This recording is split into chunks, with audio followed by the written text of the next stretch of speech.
우리 옆 사람에게 인사합시다. 예수 안에서 변화됩시다. 진짜 변화되어지는 기적이 일어나기를 소망합니다. 제가 그냥 그런 생각이 들었습니다. 예배 드릴 때 막 많이 적으시더라고요. 많이 적으시고 또 예배 끝나고 나서 울고 막 기도하고 그런 모습들을 참 많이 봅니다. 그래서 그러면 변화되겠구나. 이러면 변화되겠구나. 그렇죠? 막 적으시고 울고 기도하면 분명히 변화될 거라고 생각했는데 변화되지 않는다면 그것도 기적입니다. 그렇죠? 집에 가다가 은혜 많이 받고 집에 가다가 막 정신 차리시는 것 같습니다. 다시 큰일 날 뻔했다. 변화될 뻔했다 그러면서 여러분 변화되셔야 됩니다. 정말 하나님의 은혜가 우리 가운데 있기를 소망합니다. 여러분 인생의 밑바닥에 처해 보신 적이 있으십니까? 때로는 세상에 홀로 내버려진 것 같이 느껴지는 그런 때도 있는 것 같습니다. 그럴 때 많은 사람들은 좌절하고 낭망하기도 합니다. 또 어떤 사람들은 그 마음의 무너짐을 가지고 아무 소망 없이 살아가기도 합니다. 여러분 그러나 진짜 그리스도인들은 다릅니다. 밑바닥에 떨어졌다 하더라도 나를 찾아오시고 다시 회복시켜 주시는 분이 계심을 믿는 자들이 그리스도인들입니다. 우리를 놓지 않으시고 회복시키시는 분이 계십니다. 믿으십니까? 그분이 예수님이십니다. 저희 딸이 그 유치부를 갔다 왔다가 한 몇 개월 전이었던 것 같아요. 유치부를 갔다 왔다가 뭔가를 들은 것 같습니다. 유치부를 갔다가 뭔가를 배운 것 같아서 막 저희 아내한테 오더니 엄마 나 그리스도인이 될 거야 그러더라고요. 나 그리스도인이 될 거야 그러는 거예요. 그래서 저희 아내가 너는 이미 그리스도인이야. 예수를 믿잖아. 그리스도인이야 라고 얘기했더니 그 딸이 이렇게 얘기하더라고요. 물론 의미를 알고 얘기했는지는 잘 모르겠습니다. 이렇게 얘기했습니다. 아니 그냥 그리스도인 말고 진짜 그리스도인이 될 거야. 유치부에서 배운 것 같습니다. 유치부에서 배웠는데 그 말을 옆에서 듣고 있다가 진짜 그리스도인이 뭘까라는 생각을 해보게 됐습니다. 그러면서 제 나름대로의 결론은 진짜 그리스도인이라는 것은 예수의 생명을 가지고 다시 그 자리에서 일어나 행복하게 믿음의 길을 걷는 사람이 아닐까라는 생각을 해보게 됐습니다. 하나님은 우리를 살리시는 분이십니다. 포기하지 않으시고 끝까지 살게 하시는 하나님의 은혜를 경험하기를 소망합니다. 때로는 우리의 인생에 밑바닥이라고 생각되는 때가 있습니다. 그때 많은 사람들은 하나님을 원망하기도 하고 하나님이 나한테 왜 이런 일을 주시냐라고 하면서 하나님을 원망하기도 합니다. 그런데 사실 이건 하나님을 원망할 일이 아닙니다. 인생의 밑바닥으로 떨어지는 대부분의 이유는 하나님을 떠나서 살아가는 죄 때문에 이렇게 떨어지는 경우가 대부분입니다. 하나님은 분명한 원칙을 주셨고 이렇게 살기를 원한다라고 말씀하셨음에도 불구하고 그 명령대로 살지 못하고 지키지 못하다가 결국 무너져서 밑바닥으로 내려가는 경우가 많습니다. 결국 뭐냐면 우리가 영적인 밑바닥으로 내려가는 이유가 하나님 때문이 아니라 나의 죄 때문이라는 것을 인정해야 되는 것입니다. 하나님은 사람을 통해, 상황을 통해, 여건을 통해, 환경을 통해 하나님이 지속적으로 우리에게 말씀하십니다.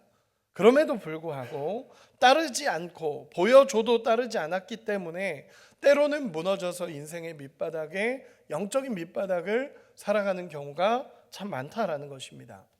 성경 인물 중에 그런 인물이 있죠. 요나라는 인물이 있습니다. 요나가 살아가는 삶을 보면요, 1장의 요나는 계속 무너져 내려갑니다. 밑바닥으로 내려갑니다. 왜냐하면 하나님이 말씀하시고 상황으로도 환경으로도 선언으로도 상황 모든 것으로 하나님 말씀하셔도 듣지 않겠다라고 고집부리면서 결국 죄 때문에 무너져 가는 것입니다. 그럼 여기서 한 가지 결론을 내리자면 우리의 인생이 자꾸 영적인 밑바닥으로 향하고 내 마음이 자꾸 무너지는 이유는 뭐냐라고 얘기한다면 저는 결국 우리가 하나님의 뜻을 쫓지 못했기 때문이다라고 이야기할 수 있습니다. 그러면 이거와 반대로 이렇게 한번 물어보고 싶습니다. 우리가 진짜 행복하게 살아가고 진짜 정말 감사하고 감격적으로 살아갈 수 있는 방법이 무엇이겠습니까? 하나님의 통치권 안으로 들어가는 것입니다. 하나님의 통치권 안으로 들어갈 때 우리는 인생의 참된 행복을 경험할 수 있고, 우리는 정말 하나님의 통치권 안에서 가장 기쁘고 감격적인 일들로 살아갈 수 있다라는 것입니다. 왜냐하면 하나님이 그렇게 창조하셨습니다. 하나님이 그렇게 창조하셔서 하나님 안에 있을 때 우리가 가장 행복하고 하나님 안에 있을 때 가장 감격적으로 살아갈 수 있게 창조하신 것이 하나님의 원칙입니다. 그런데 그 손을 놓고 정말 하나님을 거절할 때마다 밑바닥으로 내려가는 게 이 죄의 영향력이다라는 것입니다. 여러분들에게 한번 물어보고 싶습니다.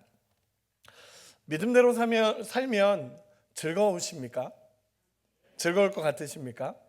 우리 옆 사람에게 한번 물어봐 주시기 바랍니다.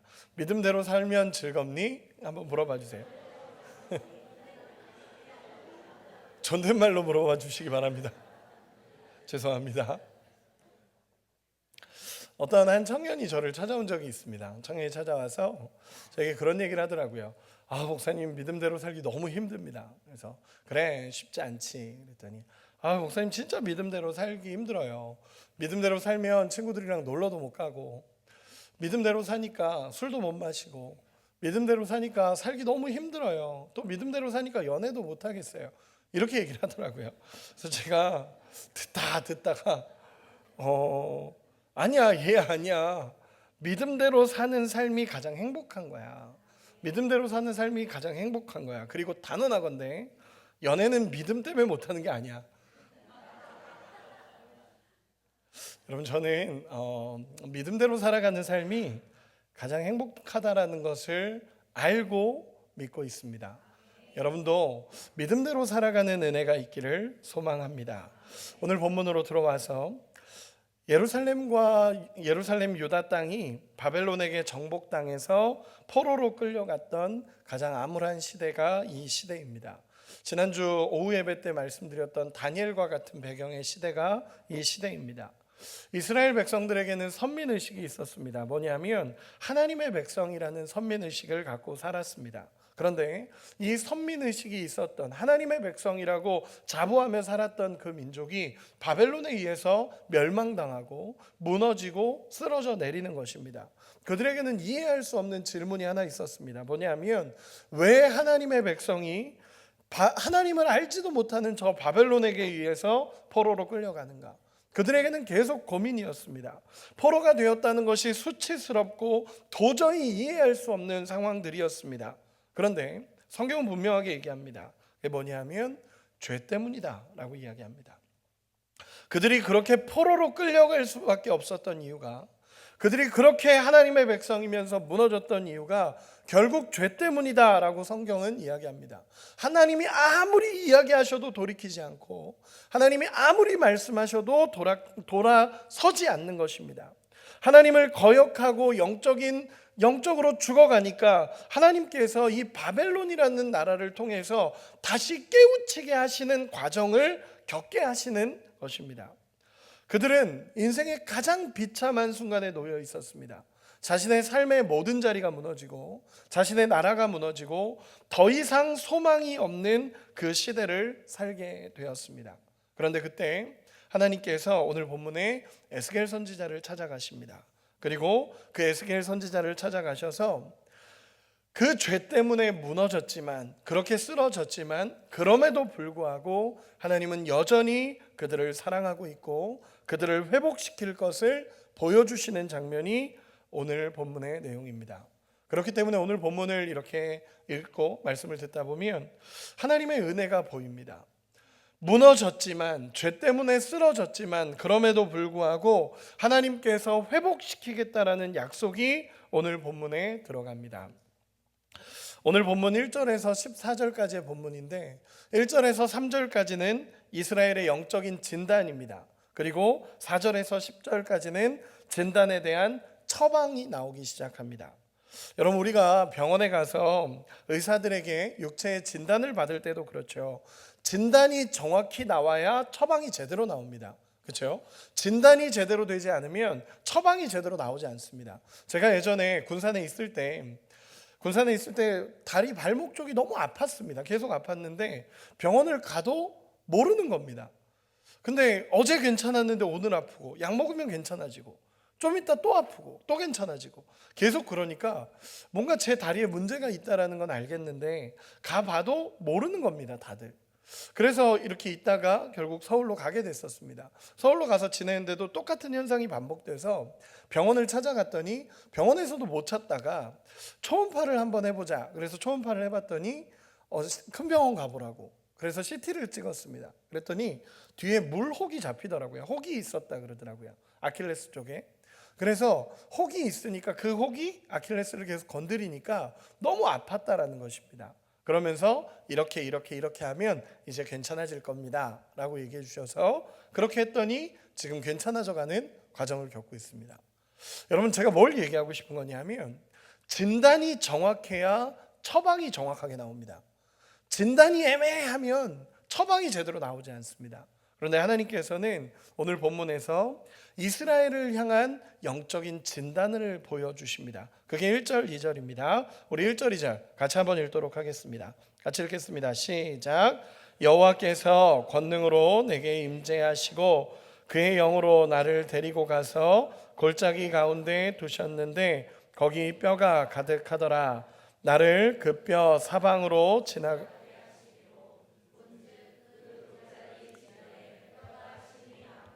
아주 말랐더라.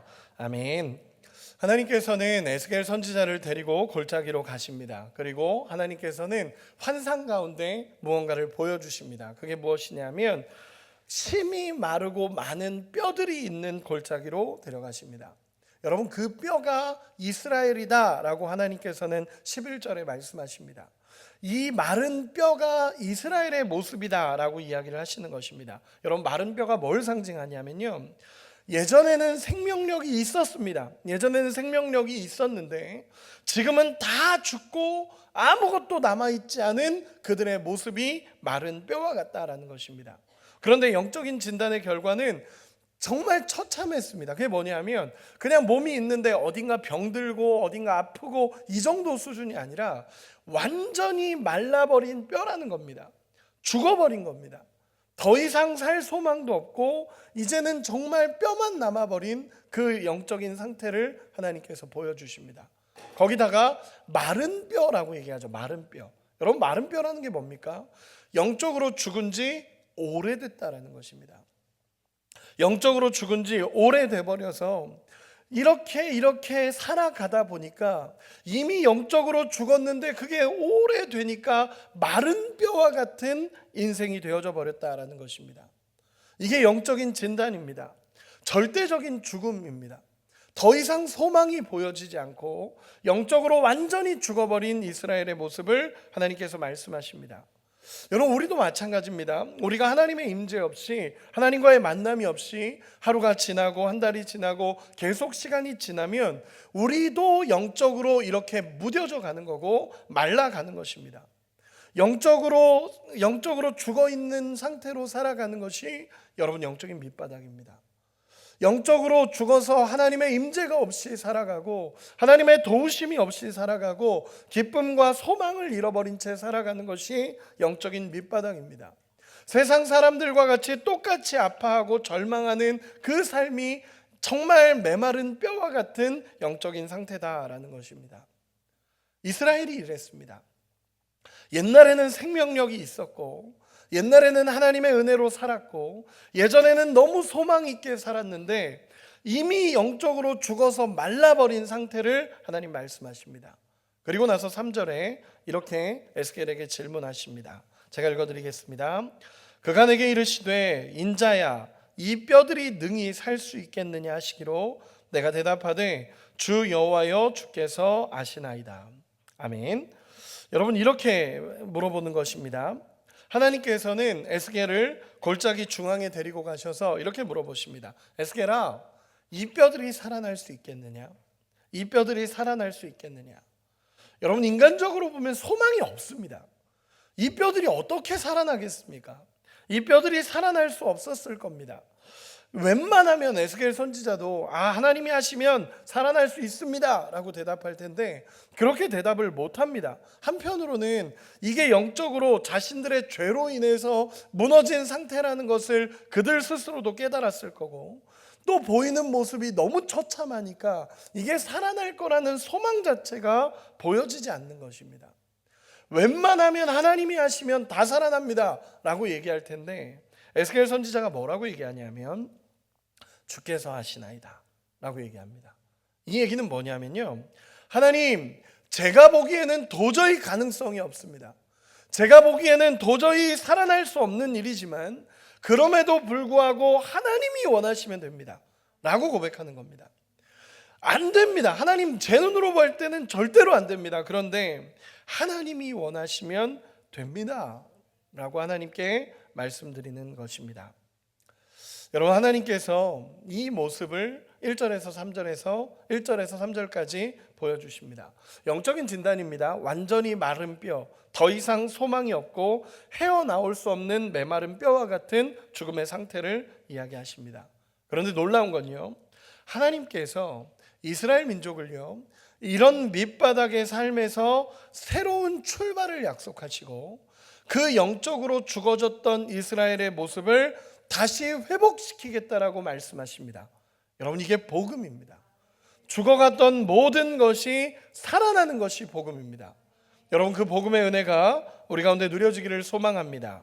사실 이스라엘 백성들은요 자기 마음대로 살았죠. 자기 뜻대로 살았다가 밑바닥으로 가버린 겁니다. 사실 그대로 둬도 아무 할 말이 없습니다. 그대로 둬도 이스라엘 백성들이 무슨 말을 하겠습니까? 그런데 하나님께서는 내가 그들을 찾아갈 것이고 그들을 회복시킬 것이고 그들을 다시 살리겠다라고 하나님 말씀하십니다.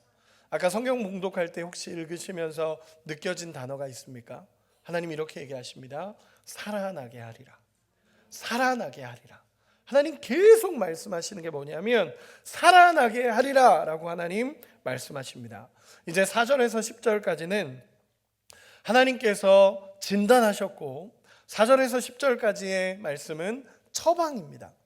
이제는 이런 진단이 나왔으니까 이렇게 처방할 테니까 너희가 이대로 할 때 살아날 것이고 이것이 너희를 살게 할 거다라고 말씀하시는 본문이 4절에서 10절까지의 말씀입니다. 첫 번째입니다. 우리 4절 같이 한 번만 읽어보겠습니다. 4절 같이 읽겠습니다. 시작. 또 내게 이르시되 너는 이 모든 뼈에게 대언하여 이르기를 너희 마른 뼈들아 여호와의 말씀을 들을지어다. 아멘. 여러분, 첫 번째는 말씀입니다. 우리 따라합시다. 말씀입니다. 여러분, 처방의 첫 번째는 말씀입니다. 에스겔 선지자에게 하나님은 하나님의 말씀을 대언하라 라고 이야기합니다. 이 뼈들에게 하나님의 말씀을 대언하라 라고 하나님 말씀하십니다. 여러분, 이 말씀은요 그들에게 소망이 없어졌고 그들이 영적으로 죽은 지 오래된 이유는 하나님의 말씀이 없기 때문이다 라고 하나님 말씀하십니다. 여러분, 말씀이 없었다라는 것은요 들려지는 말씀이 그냥 없었다는 게 아니라 들려지는 말씀들은 있죠. 선지자를 통해서 전해지고 많은 말씀들이 전달됩니다. 그런데 여기서 말씀하시는 하나님의 말씀은요 내 마음에 부딪히고 깨어지는 말씀들이 없다라는 것입니다. 하나님의 말씀이 들려졌을 때 나의 죄를 자복하고 회개하며 하나님 앞에 순종하는 말씀이 없다라는 것입니다. 하나님의 말씀이 전해져도 변화가 일어나지 않는 겁니다. 하나님의 말씀이 전해져도 그 마음에 새겨지지 않고 오늘도 좋은 말씀 들었다 라고 생각하는 것입니다. 여러분, 지금 이 시대도 말씀의 홍수 속에 살아가고 있습니다. 정말 많은 말씀들이 전해집니다. 유튜브만 켜도 엄청나게 많은 말씀들이 쏟아져 나오고요. 우리가 예배를 드리면서도 하나님의 말씀을 듣습니다. 성경도 보급됐기 때문에 우리가 성경을 읽기도 합니다. 수많은 하나님의 말씀들이 전해집니다. 그런데 내 마음에 부딪히는 말씀이 없고 하나님의 말씀이 내 삶을 다스리지 못한다면 여전히 영적으로 죽은 모습이다라는 것입니다. 하나님의 말씀이 첫 번째 처방입니다. 여러분, 하나님의 말씀으로 돌아가는 은혜가 있기를 소망합니다. 하나님의 말씀을 내 뜻대로 쥐고 흔드는 게 아니라 하나님의 말씀에 순종하고자 하는 그 기본적인 엎드림이 우리에게 필요합니다.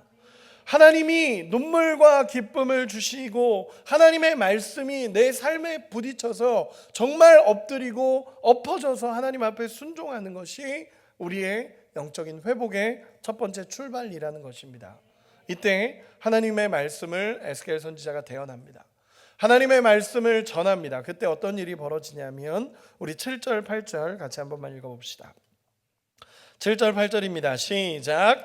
이에 내가 명령을 따라 대언하니 대언할 때에 소리가 나고 움직이며 이 뼈 저 뼈가 들어맞아 뼈들이 서로 연결되더라. 내가 또 보니 그 뼈에 힘줄이 생기고 살이 오르며 그 위에 가죽이 덮이나 그 속에 생기는 없더라. 아멘. 그 하나님의 말씀을 대언하자 회복이 일어나기 시작합니다.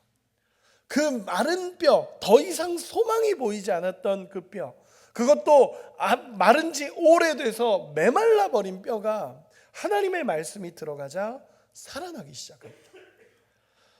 뼈들이 연결되기 시작하고 뼈들이 힘을 얻을 수 있도록 하는 힘줄이 생기고 살이 오르기 시작합니다. 여러분, 말씀이 있는 곳에 살아나는 역사가 일어납니다. 여러분, 내가 도저히 어디서 회복해야 될지 모르겠을 때는 여러분 하나님의 말씀의 자리로 돌아가시길 바랍니다. 하나님의 말씀 앞에 설 때부터 우리의 인생의 회복이 일어나기 시작합니다. 그리고 두 번째, 하나님의 두 번째 처방이 나옵니다. 첫 번째 처방은 말씀이었습니다. 그런데 그 속에 생기는 없었습니다. 그런데 하나님께서 두 번째 처방을 하십니다. 9절 10절 우리 같이 한 번만 읽겠습니다. 9절 10절입니다. 시작. 또 내게 이르시되 인자야 너는 생기를 향하여 대언하라. 생기에게 대언하여 이르기를 주 여호와께서 이같이 말씀하시기를 생기야 사방에서부터 와서 이 죽음을 당한 자에게 불어서 살아나게 하라 하셨다 하라.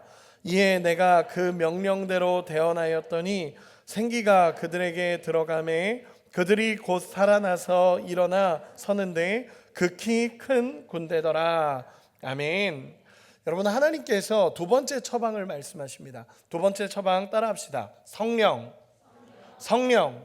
성령입니다. 두 번째 처방은 성령입니다. 정말 중요한 것은요, 말씀만 가지고 다 살아나지 않았습니다. 하나님의 말씀이 전해졌을 때 뼈들이 붙고 살이 붙습니다. 그러나 그 속에 생기는 없었습니다. 그런데 하나님께서 9절 10절에 이렇게 말씀하십니다. 생기야 불어와라 라고 하십니다. 그때 하나님의 성령, 생기가 불어오기 시작합니다. 하나님의 말씀의 바탕 위에 성령이 역사하시니까 그들이 극히 살아나고 서기 시작합니다. 하나님의 말씀의 바탕 위에 하나님의 성령이 임하시기 시작하니까 그들이 다시 살아나기 시작합니다. 생기가 들어오기 시작하고 그들이 다시 살아나서 서는데 극히 큰 군대더라 라고 이야기합니다. 말씀이 역사에서 다 만들어집니다. 우리 안에도 마찬가지입니다. 말씀이 역사에서 다 만들어집니다. 그런데 성령이 역사하지 않으면 생명이 없는 겁니다. 성령이 역사하실 때 하나님의 생명이 우리 안에 들어오기 시작합니다. 여러분, 하나님의 창조 때도 마찬가지였습니다. 하나님 다 빚으시고 마지막에 생기를 불어넣으시니 그가 생명이 된지라 라고 하나님 말씀하십니다. 마찬가지입니다. 여러분, 말씀의 깨달음은 있지만 성령의 역사가 없으면 우리의 삶은 점점 더 말라갑니다. 늘 이야기하지만 말씀의 은혜는 있고 깨달음은 있는데 하나님의 은혜와 성령이 없으면 그 말씀 가지고 다른 사람들 정죄하고 죽이는 역할을 합니다. 하나님의 말씀이 내 안에 깨달아지고 성령이 내 안에 오기 시작하면 우리의 삶이 하나님의 은혜로 바뀌기 시작합니다. 여러분, 성령이 경험되기 위해서 우리가 해야 되는 게 있습니다. 그게 무엇이죠? 정답이 들리는 것 같은데 기도입니다. 여러분, 기도입니다. 성령이 역사하기 위해서 우리가 해야 되는 건 기도입니다. 사도행전 4장 31절에 보면요, 빌기를 다음에 성령이 역사하십니다. 하나님 앞에 간절히 기도할 때에 하나님의 성령이 역사하시는 것입니다. 하나님의 성령이 역사하기 위해서는 하나님 앞에 엎드려야 하고 하나님 앞에 기도하고 부르짖을 때 하나님의 성령이 역사하시는 것입니다.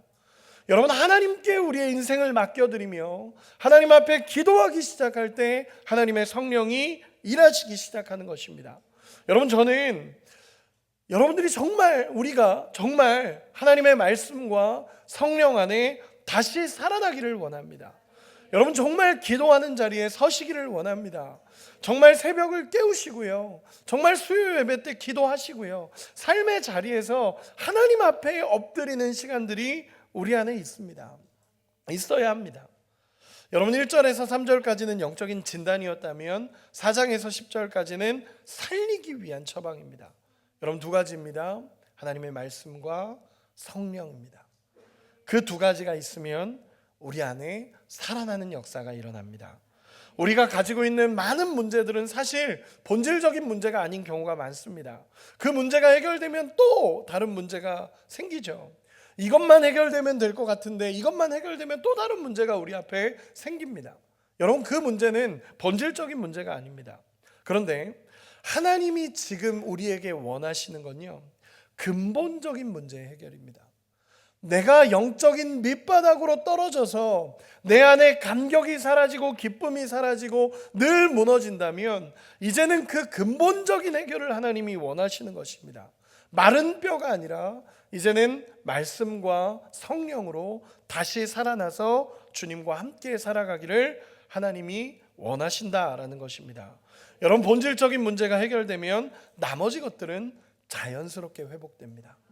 내 안에 하나님의 역사가 일어나기 시작하면 내 삶의 많은 부분들은 하나님께서 다 해결해 가십니다. 여러분, 그렇기에 하나님의 말씀과 성령 안에 거하는 은혜가 있기를 소망합니다. 힘들고 어렵다는 말 대신에 하나님을 바라봅시다. 하나님이 나에게 원하시는 것이 무엇인지를 바라보며 그 하나님께서 우리를 정말 회복시키기를 원하시는 그 마음을 경험하기를 소망합니다. 그리고 하나님께서 이렇게 얘기하십니다. 마른 뼈와 같이 진단하시고 그들을 회복시키겠다라고 하나님 말씀하십니다. 말씀과 성령 안에서 너희를 정말로 회복시키겠다라고 하나님 말씀하시면서 하나님이 딱 한 가지 더 말씀하시는 게 있습니다. 그게 뭐냐면, 그렇게 내가 할 테니까, 내가 너희를 그 밑바닥의 삶에서 건져 올릴 테니까 너희가 나에게 해주었으면 하는 게 있다 라고 하나님 한 가지를 말씀하십니다. 우리 13절 14절 같이 한번 읽어보겠습니다. 13절 14절입니다. 같이 읽겠습니다. 시작. 백성들아, 내가 너희 무덤을 열고 너희로 거기에서 나오게 한즉 너희는 내가 여호와인 줄을 알리라. 내가 또 내 영을 너희 속에 두어 너희가 살아나게 하고 내가 또 너희를 너희 고국 땅에 두리니 나 여호와가 이 일을 말하고 이룬 줄을 너희가 알리라. 여호와의 말씀이니라. 아멘. 여러분, 하나님 이렇게 말씀하십니다. 내 백성들아, 내가 너희 무덤을 열고 나오게 하겠다. 그 무너진 자리에서 다시 일으켜 줄게, 회복시켜 줄게. 대신에 딱 한 가지, 너희에게 바라는 게 있다 라고 말씀하시며 말씀하신 한 가지가 뭐냐면, 내가 다 할 테니까, 내가 너희를 그 밑바닥에서 건질 테니까 딱 한 가지, 내가 너희의 주인이고 내가 너희의 창조자임을 잊지 말아라. 이 한마디입니다. 여러분, 하나님이 이렇게 말씀하시는 겁니다. 얘들아, 내가 너희의 그 밑바닥의 인생에서 건져 올릴 거고 그 밑바닥의 삶에서 내가 너희를 회복시킬게. 대신에 딱 한 가지, 내가 여전히 너희의 주권자이고 내가 너희를 창조한 것을 잊지 말아라 라고 하나님 말씀하시는 겁니다. 저는 이 말씀을 듣는데 마음이 참 아팠습니다. 왜냐하면 당연한 겁니다. 하나님이 창조하셨고 하나님이 주권자고 하나님이 우리 인생의 모든 회복을 주시는 분입니다. 그런데 그걸 잊고 살고 있는 그 이스라엘 백성들에게, 그것을 잊어버린 그 백성들에게 하나님이 말씀하시는 건 뭐냐면, 얘들아, 내가 너희를 살릴게. 내가 너희를 다시 일으킬 거고 그 무너진 자에 대해서 다시 회복시킬게. 대신에 딱 한 가지, 내가 너희를 살리고 내가 너희의 주권자인 걸 너희가 알기를 원한다 라고 하나님 말씀하십니다. 저는 요즘에 개인적으로 하나님 앞에 참 많이 고백하는 게 뭐냐면, 저는 우리 하나님께서 그 행하신 일에 합당한 영광을 받으셨으면 좋겠습니다. 주님이 우리에게 행하신 그 놀라운 일에 합당한 영광을 받으셨으면 좋겠습니다. 때로는 우리의 삶이 우리 주님께 합당한 영광을 올려드리지 못하는 것처럼 느껴질 때가 있습니다. 우리 주님이 하신 일들, 그 십자가에서 죽으시고 우리를 살리신 그 일에 합당한 영광을 우리 주님이 받으셨으면 좋겠습니다. 여러분, 합당한 영광을 하나님 앞에 올려드리기를 소망합니다. 여러분, 우리 주님을 섬기시기를 원합니다. 무엇으로 주님을 섬길지를 고민하시고 결단하시고 하나님 앞에 서는 우리가 되기를 소망합니다. 저랑 친한 친구 중에, 목회자인데 친구 중에 사모님, 이제 그 친구의 사모님이시죠. 사모님이신데 그 사모님하고 이제 부부끼리 이렇게 대화를 한 적이 있었습니다. 근데 그 사모님이 그런 얘기를 하시는 거예요. 자기가 청년 시절에 정말 은혜를 너무 많이 받았다는 겁니다. 청년 시절에 은혜를 너무 많이 받았는데 그 은혜를 받고 나니까 하나님 앞에 뭔가를 하고 싶었다는 거예요. 하나님의 은혜가 너무 크고 고마운데 자기가 하고 싶은 뭔가를 하나님 앞에 섬기고 싶었다는 거예요. 그런데 자기는 노래는 못했대요. 노래는 못하니까 찬양대는 설 수가 없고, 그렇다고 뭔가 기능이 있어서 뭐 방송실에 갈 수도 없고, 뭐 여러 가지 고민들이 많았대요. 그러다가 하나님, 제가 주님을 위해 뭘 하면 좋을까요? 라고 고민하다가 그 사모님이 청년 시절에 아무도 안 보지만 예배 30분 전에 와서 혼자 예배당을 쓸기 시작했다고 합니다. 예배당을 쓸고 청소하는데 하나님이 그 시간에 얼마나 큰 기쁨을 주시는지, 자기가 그렇게 울면서 예배당을 쓸었다라고 합니다. 저는 그 모습을 보면서 그런 생각을 했습니다. 하나님이 그 모습을 얼마나 아름답게 보시고 그 모습으로 하나님이 분명히 영광 받으셨다라는 생각을 하게 됩니다. 여러분, 우리 하나님 앞에 합당한 영광을 올려드리시기를 소망합니다. 그 행하신 일에 합당한 영광을 우리 주님 받으시기를 소망합니다. 우리 옆 사람에게 한 번만 더 이렇게 인사합시다. 우리 주님 앞에 합당한 영광을 드리자. 앞에 합당한 영광을 드리자. 정말 하나님 앞에 합당한 영광을 올려드리기를 소망합니다. 말씀의 결론을 맺겠습니다. 예전에 그 유튜브를 보다가 닥터 김사부라고 혹시 아세요? 그 닥터 김사부라는 그분의 짤이라고 표현하면 너무 청년스럽고 쇼츠를 본 적이 있습니다. 쇼츠를 본 적이 있는데 그 쇼츠에서 어떤 게 있었냐면, 김사부라는 의사가 이제 수술하다 심정지가 와버린 겁니다. 이제 끝난 거죠. 심정지가 와버렸습니다. 그런데 이제 다 의사들 모두가 끝났습니다 라고 하는데, 김사부라는 의사가, 드라마입니다. 김사부라는 의사가 갑자기 정말 기상천외한 방법으로 그를 살립니다. 그게 뭐였냐면, 수술하다가 심장에 손을 넣어서 심장을 두근두근하게 다시 뛰게 만듭니다. 그리고 나서 그 사람이 살아나게 되죠. 그랬더니 옆에 있는 의사들이 이제 난리가 난 겁니다. 분명히 죽은 자를 살렸으면 그게 더 기뻐야 되는데, 이 옆에 있는 의사들이 막 이렇게 얘기합니다. 당신의 그 방법은 옳지 않았습니다. 무모하고 무책임하고 위험한 처사였습니다 라고 막 화를 냅니다. 그때 김사부가 뭐라고 얘기하냐면, 저는 그 말이 마음에 울렸습니다. 뭐라고 하냐면, 환자 인권 내 앞에서 그런 거 따지지 마라.